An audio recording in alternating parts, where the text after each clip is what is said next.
जी नाज़रीन अस्सलाम वालेकुम। कल का दिन बहुत अहम है।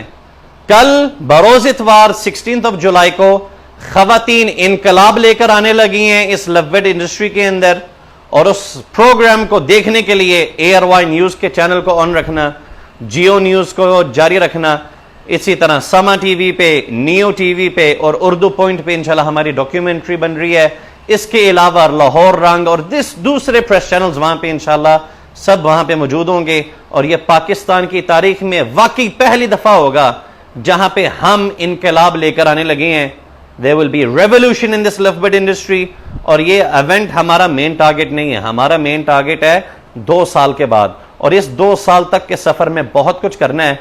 कल का प्रोग्राम एक इब्तदा है इंशाअल्लाह, और वो इब्तदा इस लेवल की होगी कि लोग परेशान होंगे कि इस लेवल को अचीव करने के लिए बहुत मेहनत दरकार है। और ये मेरी तमाम बहनों की मोहब्बत, खुलूस और पार्टिसिपेशन के अलावा हो नहीं सकता।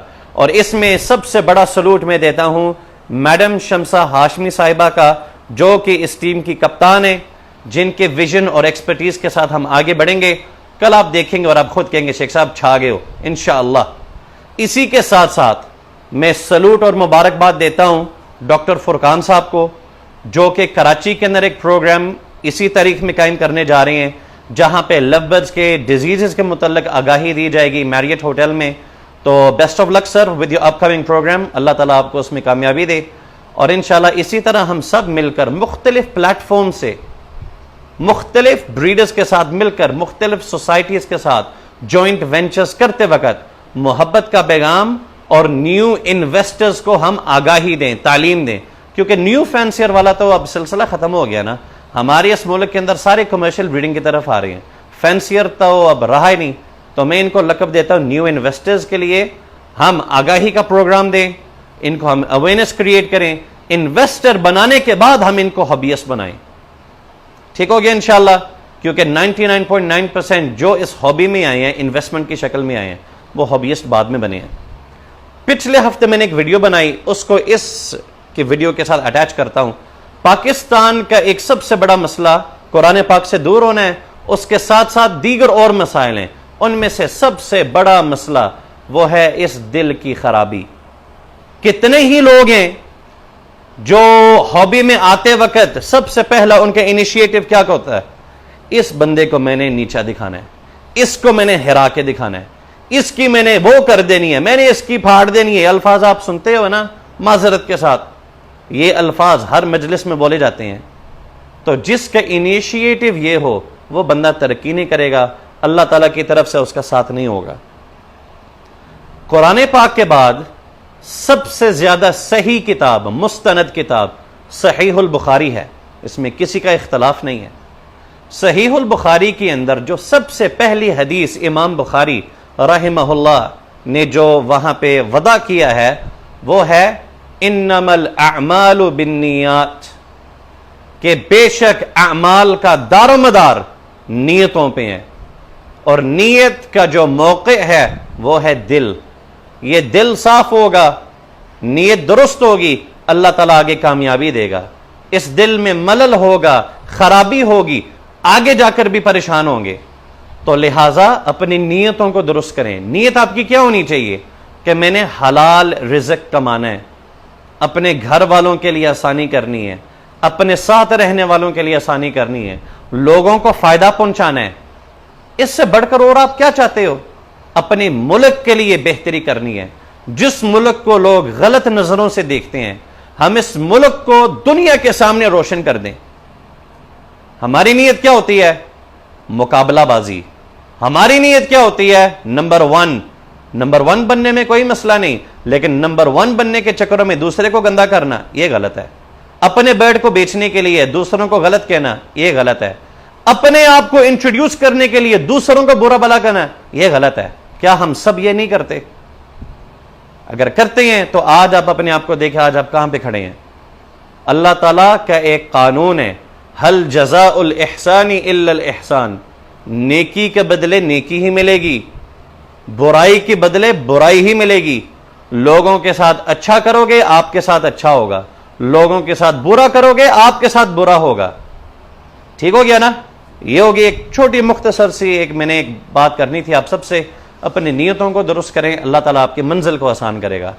इसी के साथ साथ अहम पैगाम, इंपोर्ट खुल चुकी है, इसके पॉलिटिकल इंस्टेबिलिटी के साथ बहुत तल्लक है। इलेक्शंस जीतने के लिए, जितवाने के लिए, जो भी इस मुल्क के अंदर जो चीजें होती हैं, उन्होंने आवाम को ज्यादा से ज्यादा सहूलतें मुयसर करनी है। वहां पे क्या होगा, इंपोर्टेड बर्ड्स आएंगे। वहां पे मुंह किसके खुले होते हैं, बड़े ब्रीडर्स के, छुप छुप के बाहर से सस्ता बर्ड खरीद कर यहां पे बेचेंगे। अब यहां पे मजे की बात बताऊं, जो बर्ड बाहर से आ रहे हैं गिने चुने अच्छे होते हैं, बाकी सब कचरा और गंद है। अब लोग करेंगे क्या, बाहर से लेटेस्ट म्यूटेशंस खरीदते जाएंगे और वो यहां पे उसकी ट्रेडिंग करके मार्केट रेट को खराब करेंगे। और वही बात है ना कि दूसरों को नीचे गिराने के लिए बड़े अल्फाज बोलेंगे जिसको अल्लाह ताला कभी पूरा नहीं होने देगा। अब इससे बचने के लिए क्या तरीकाकार है, आज की वीडियो में बता दूं।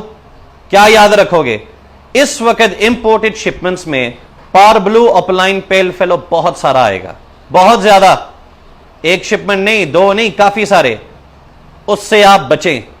अगर खरीदने वाला कोई हो ना, तो ये शहजादा बैठा हुआ है, मेरे पास करोड़ों नहीं अरबों रुपए के इन्वेस्टर मौजूद हैं जो मेरी आवाज पे यहां पे सारा मेज भर देंगे पैसों के साथ। मैं सारी शिपमेंट्स खरीदने की अल्हम्दुलिल्लाह ताकत भी रखता हूं। एक इन्वेस्टर नहीं, कई सारे हैं मेरे पास, लेकिन ये काम नहीं करना। अब आप कहेंगे शेख साहब आप पावर ब्लू अपलाइन पेल फेलो कैसे पैदा करें, बगैर एडिटिंग के ये बात करने लगा हूं। आपने खरीदना है पॉसिबल ब्लू अपलाइन का नर, यानी वो ब्लू अपलाइन, वो वायलेट अपलाइन जो पावर ब्लू अपलाइन और पावर ब्लू अपलाइन में से निकला हुआ है, उसको मैं बोलता हूं पॉसिबल ब्लू अपलाइन। वो आपने नर लेना है। वो आपको कितने का मिलेगा, 25, 30, 35 हजार रुपए का, इससे ज्यादा नहीं। 20 से 35 हजार रुपए के दरमियान ये आपको नर मिल जाएगा। लोगों के पास रुल रही है, लोगों के पास बिक नहीं रहा। मैंने पहले भी वीडियोस में कहा था, सेक्स लिंक म्यूटेशन में नर का किरदार है, आपने नर ही खरीदना है। अब आपने नर लेना है पॉसिबल ब्लू अपलाइन, इसके साथ आपने मादी क्या लगानी है, ब्लू अपलाइन पेल फेलो, जिसको भी कोई नहीं पूछ रहा। सारी दुनिया ग्रीन अपलाइन पेल फेलो, पावर ब्लू अपलाइन पेल फेलो के पीछे भाग रही है। आपने खरीदने ब्लू अपलाइन पेल फेलो की मादी, पॉसिबल ब्लू अपलाइन का नर। इनको आपस में लगाएंगे। अगर सारे के सारे बच्चे पावर ब्लू अपलाइन स्प्लिट पेल फेलो निकल आए, इस भाई को यूं सलूट मार के आसमान की तरफ हाथ उठाकर दुआ मांगना कि जिस भाई ने ये पेयरिंग बताई। अब ब्लू पॉसिबल अपलाइन का नर के तो मैंने कीमत बता दी। ये मादी कितनी की होनी चाहिए, 1 लाख से 1.5 लाख रुपए के दरमियान, यानी 1 से 1.5 लाख रुपए के दरमियान ब्लू अपलाइन पेल फेलो की मादी। और आपने यह देखना है कि उस ब्लू अपलाइन पेल फेलो अपलाइन की मादी के अंदर पेस्टल या बर्ड या पाइड उसमें ना हो, क्योंकि वो बर्ड को आगे गंदा करता है, खराब करता है, फिर वो स्प्लिट्स आगे जाकर बिकते नहीं है। और अगर इस पेयरिंग में से अब समझ लें लाख और 25,000, 1,25,000 के जोड़े को आप लगाते हैं, आपका नर कन्फर्म ब्लूटूथ साबित हो जाता है और ये जोड़ा ब्रीड के काबिल हो जाता है। सबसे पहले उसकी कीमत बढ़ जाएगी ब्रीडर होने की वजह से, और नर के कन्फर्म ब्लूटूथ होने की वजह से यह बर्ड चला जाएगा 25,000 रुपए से 1 लाख रुपए पे कम से कम। ब्लूटूथ अपलाइन कन्फर्म कम से कम 1 लाख। और जो पावर ब्लू अपलाइन स्प्लिट पेल फेलो निकलेंगे उसका क्या रेट होगा, 50,000 रुपए के इर्द गिर्द। कई लोग लाख रुपए का भी नर बेच रहे हैं, कई लोग 40,000 रुपए की मादी भी दे रही हैं। मैं सेफ साइड पे 50,000 रुपए का पीस। और आपको क्या चाहिए, रक्षा चलाकर आप महीने का 20,000 रुपए से ज्यादा नहीं बचा सकते। यहां पे 1.5 लाख रुपए के इर्द गिर्द पेयरिंग के अंदर एक्सपेक्टेड रिजल्ट है कि आप पावर ब्लू अपलाइन स्प्लिट पेल फेलो मेल फीमेल पैदा करें जिसकी औसतन कीमत 50,000 रुपए। लेकिन अगर आपने गंद मारनी है इस हॉबी के अंदर, सब लाइनों में लगकर इंपोर्टरों के पीछे जाएं, इंपोर्टेड बर्ड्स खरीदें, अपने शेड्स के अंदर वायरस पैदा करें, पोलियोमा वायरस लेकर आएं, बर्ड्स की मां बहनें करें, फिर आप रोते फिरें कि मेरे साथ ज्यादती हुई, मेरे साथ गलती हुई, मुझे ये करना नहीं चाहिए था। और मैं आपको अंदर खबर एक और बता दूं, जिस स्पीड के साथ इंपोर्टेड बर्ड्स बिका करते थे ना, उससे रफ्तार में बहुत कमी आई है। अब आपको फ्रंट फेसेस बहुत मुख्तलिफ नजर आएंगे। आए मैं आपको अंदर खाते ये बर्ड मंगवा दो, आए मैं आपको ये कर दूं वो कर दूं। इज्तनाब करें, परहेज करें। मैंने क्या कहा, अमाल का दारो मदार नियतों के साथ। इस नीयत के साथ ट्रेडिंग करें कि अल्लाह ताला मैं अपने बिजनेस को तो चमका रहा हूं, पैसा तो कमा रहा हूं, इस भाई ने ब्रीड ली है, इसके पास पॉसिबल ब्लूटूथ लाइन नहीं बिक रहा, आओ भाई 25,000 रुपए के हिसाब से मुझे दे दो, अपने आमदन में इजाफा करें। समझ आ रही है? लोकल ट्रेड को प्रमोट करें, लॉन्ग टर्म चलेंगे। लॉन्ग टर्म चलने के लिए बहुत स्टेप्स उठाने पड़ेंगे। अगर आज आप परेशान हैं कि इंपोर्टेड बर्ड बंद है और मुझसे फिर भी बर्ड नहीं बिक रहा, उसके सॉल्यूशंस निकालें। आज के लिए इतनी बात काफी। दुआओं की दरखास्त, कल हमारे लिए एक बहुत अहम दिन है। अल्लाह ताला की मदद के बगैर हम खाक हैं, कुछ भी नहीं है। दुआओं की दरखास्त, इंशाअल्लाह हमने मिलकर इस मुल्क को, इस हॉबी को आगे लेके चलना है। सिर्फ इस छोटी सी बात पे जरा फिक्र करें, 2009 से लेकर आज तक मैं इस हॉबी में हूं, लव्स ब्रीड करवाता चला आ रहा हूं। इस अरसे में कितनी स्पीसीज रुल गई हैं, कितनी स्पीसीज है जिनकी डिमांड नहीं है। मैं लव्स से हट करके बात कर रहा हूं। आज भी लोग एक ऐसे बोर्ड को, एक ऐसे बर्ड को प्रमोट नहीं कर पाए जिसका ना ही साइटस का इशू है, जिसके खरीदार अरबी हैं, जिसकी ब्रीड भी बहुत ज्यादा होती है। वो आज तक हमारे मुल्क में क्यों नहीं प्रमोट हो सका? वो आज तक क्यों नहीं इस लेवल पे आ सका? फैंसियर्स के अदम एतमाद की वजह से। वरना उस बर्ड में तो कोई खराबी नहीं। आप लोग बगैरतियां करेंगे, एक दूसरे को नीचा दिखाएंगे, अपनी गलत, डर्टी, गंदी पॉलिसीज को अपनाएंगे